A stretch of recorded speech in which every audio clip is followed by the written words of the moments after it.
नमस्कार दोस्तों, स्वागत है आप सभी का एजुकरेंट इंडिया पर। दोस्तों, हाल ही में आईएमएफ के द्वारा एक रैंकिंग जारी की गई है। उस रैंकिंग में बताया गया है कि भारत की जो जीडीपी है वो पिछले दशक के मुकाबले काफ़ी ज़्यादा ग्रो करने वाली है, मतलब बहुत तेज आगे बढ़ने वाली है। ये देखिए, आप इसमें लिखा है India's GDP to grow faster than expected despite US tariff. मतलब जैसा आईएमएफ ने अनुमान लगाया था, ये दुनिया ने अनुमान लगाया था कि जब से यूएस टेरिफ भारत पर लगा है तब से भारत की जो जीडीपी है वो काफ़ी स्लो हो जाएगी। लेकिन उसके मुकाबले अब ये जो उम्मीद है वो ये लगाई जा रही है कि भारत की जो जीडीपी है वो सबसे ज़्यादा तेज ग्रो करने वाली है। मतलब दुनिया के सारे देशों के मुकाबले भारत की जीडीपी एकदम से ग्रो करेगी या बूम करेगी। आइए इस पूरी न्यूज़ के बारे में विश्लेषण करते हैं कि क्या बताया गया है। दोस्तों, आप इस न्यूज़ में भी देख सकते हैं, India set to surface 6.8% GDP growth in financial year 2026। मतलब भारत की जो जीडीपी है वो 2026 फाइनेंशियल ईयर में 6.8% की ग्रोथ के साथ ग्रो करने वाली है। दोस्तों, भारत ने ये करके अपने जो आस पड़ोस के देश है उनको काफ़ी चौंका दिया है। आईएमएफ की रिपोर्ट कहती है कि भारत ने एक ऐसा काम किया है जिसकी वजह से ये जो साउथ एशिया है उस साउथ एशिया में सबसे ज़्यादा अगर कोई ग्रो कर रहा है तो वो भारत है। क्योंकि अभी आप देखिए, भारत के नॉर्थ में जो नेपाल है, कुछ समय पहले ही नेपाल में जेनजी प्रोटेस्ट हुआ और वहाँ के जो नेपाल सरकार है वो गिर गई।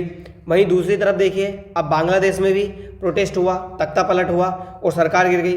भाई, अगर आप भारत के साउथ में देखिए तो 3 साल पहले ही श्रीलंका में भी यही काम हुआ था और वहाँ की सरकार गिर गई। रही बात पाकिस्तान की, तो भारत के पश्चिम में देखिए, पाकिस्तान हमेशा कुछ ना कुछ वहाँ पर ऐसा होता रहता है कि वहाँ की सरकार और वहाँ की जनता प्रोटेस्ट करती ही रहती है। मतलब इन सभी ऐसे देशों से घिरा होने के बावजूद भारत सबसे तेज ग्रो करने वाला देश निकलकर सामने आया है। बस ये बात दुनिया के बहुत सारे देशों को अचंभे में डाल रही है।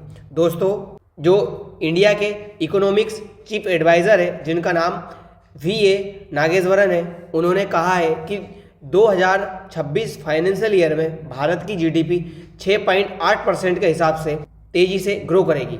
ये ग्रो होने का एक सबसे बड़ा रीज़न है कि इनकम टैक्स में रिलीफ मिला। वहीं जो इन्वेस्टमेंट है, प्राइवेट इन्वेस्टमेंट, उसमें बहुत मजबूती देखी गई है आजकल के टाइम में। इसी वजह से भारत की जो जीडीपी है वो काफ़ी ज़्यादा ग्रो करने वाली है। वहीं आईएमएफ की रिपोर्ट भी ये कहती है कि भारत की जीडीपी 6.6% के हिसाब से 2025-26 फाइनेंशियल ईयर में ग्रो करने वाली है। और इसका ये सबसे बड़ा अनुमान इस वजह से आंका जा रहा है कि अभी डोनाल्ड ट्रंप ने जिस तरह से ग्लोबल टेरिफ लगाया, नॉट सिर्फ इंडिया बल्कि all over the world, Donald Trump ने सब पर टेरिफ लगाया था, उसके बावजूद भारत की जीडीपी इतनी तेज़ी से ग्रो कर रही है, ये उम्मीद से परे है। और आईएमएफ का कहना है कि जो ग्लोबल जीडीपी की ग्रोथ है वो 3.2% के हिसाब से 2025 में ग्रो करने वाली है। मतलब भारत की जीडीपी जो ग्लोबल जीडीपी है उससे कई ज़्यादा कई इफेक्टिव तरीके से ग्रो कर रही है। साथ ही एक महंगाई के लिए निकल कर आया है, आईएमएफ ने ये अंदाज़ा लगाया है कि जो सीपीआई है, कंज्यूमर प्राइस इंडेक्स, इसमें जो भारत की महंगाई है वो पिछले 10 सालों में सबसे कम स्तर पर पहुंच चुकी है। जी हाँ, और वो स्तर है 0.48%। ये अक्टूबर के महीने का निकाला गया है कि भारत की जो महंगाई है वो अभी तक की सबसे लोएस्ट पॉइंट पर जाकर ग्रो चल रही है या लोएस्ट पॉइंट पर पहुंच गई है। दोस्तों, जैसा कि ये बताया गया है कि अपनी जो भारत की महंगाई है वो महंगाई क्या है, वो होता है 4 ± 2। मतलब या तो 4 से अधिक, जो 2 तक अधिक जाएगी, ये 4 में से 2 कम होंगे, 2 तक आएगी। पर ये भारत ने अभी तक ये रिकॉर्ड ब्रेक किया है। मतलब हम 0.48% पे पहुँचे हैं, मतलब काफ़ी ज़्यादा कम परसेंट पे हमारी जो महंगाई है वो पहुँच चुकी है। आप इस चार्ट में देखिए, जो भारत की महंगाई थी 2013-14 में वो थी 8.5% के आसपास। उसके बाद 15 में एकदम से कम हुई, फिर ये जो कोरोना का टाइम आया उसमें थोड़ी और कम हुई, बट यहाँ पे बढ़ गई। 17 में कम हुई थी बट कोरोना के टाइम पे ये बढ़ गई।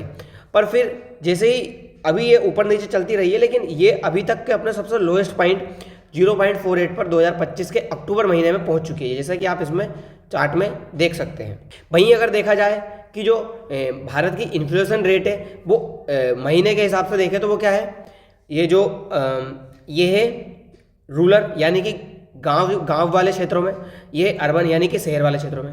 इन दोनों को अगर मिला लिया जाए, उसके बाद कंबाइंड देखा जाए, जो हमारी सितंबर के महीने में इन्फ्लेशन रेट थी वो थी 1.54%। वहीं अगर आप पिछले साल की तुलना करें तो पिछले साल में ये थी 5.49% और इस साल है 1.54%, यानी कि बहुत ज़्यादा डिफरेंस इसमें देखने को मिला है पिछले एक साल में ही। जबकि आप देखिए पिछले एक साल में इतना ज़्यादा क्राइसिस हो रहा है, भारत के ऊपर अब टेरिफ भी लग चुके हैं। पहले तो भारत के ऊपर ये टेरिफ भी नहीं थे, अब टेरिफ भी ज़्यादा लग चुके हैं। हम रसिया की जगह दूसरे देशों से ऑयल परचेस करने लगे हैं। उसके बावजूद अब भारत इन सब चीज़ों में और अच्छा प्रदर्शन करता जा रहा है। अमेरिका में क्राइसिस चल रहे हैं, अमेरिका की जो सरकार है वो शटडाउन पर आ चुकी है, उसके बाद भी आज भारत अच्छी पोजीशन पर खड़ा है। मतलब ये भारतवासियों के लिए और भारत के लिए गर्व का क्षण है। अब सारे दुनिया वाले या सारे देश इसी को परेशान है कि ये कैसे हो रहा है। हमारी बताई जा रही है रेपो रेट भी काफ़ी हद तक कम हो गई है, रेपो रेट 5.5% तक चल रही है। अभी बताया जा रहा है कि जो RBI है वो इसको और भी कम कर सकती है, लेकिन हम इसको कम नहीं करना चाहते क्योंकि हो सकता है किसी की नज़र भी लग सकती है। हम इसलिए RBI है वो रेपो रेट को और कम नहीं कर रही है। वहीं आप द हिंदू की न्यूज़ देखिए, द हिंदू की न्यूज़ में भी यही लिखा है कि पिछले 8 साल के हम सबसे लोएस्ट पॉइंट पर पहुंच चुके हैं। कहीं पर 10 साल लिखा है, कहीं पर 8 साल लिखा है। हम 1.55% जो जुलाई के महीने में हमारी रेपो रेट, जो हमारी इन्फ्लेशन थी वो 1.55% थी, बट यही 2017 में 1.46% थी। मतलब हम पिछले 8 साल में पहली बार ऐसा हुआ है कि इतने करीब हम पहुँचे हैं। और ये अक्टूबर के महीने में देखा जाए तो ये 4.48% पर पहुंच चुकी है। मतलब अब सबसे ज़्यादा कम पर इन्फ्लेशन रेट है वो पहुंच चुकी है। तो दोस्तों फिलहाल के लिए इतना ही, मिलते हैं अगली वीडियो में। धन्यवाद।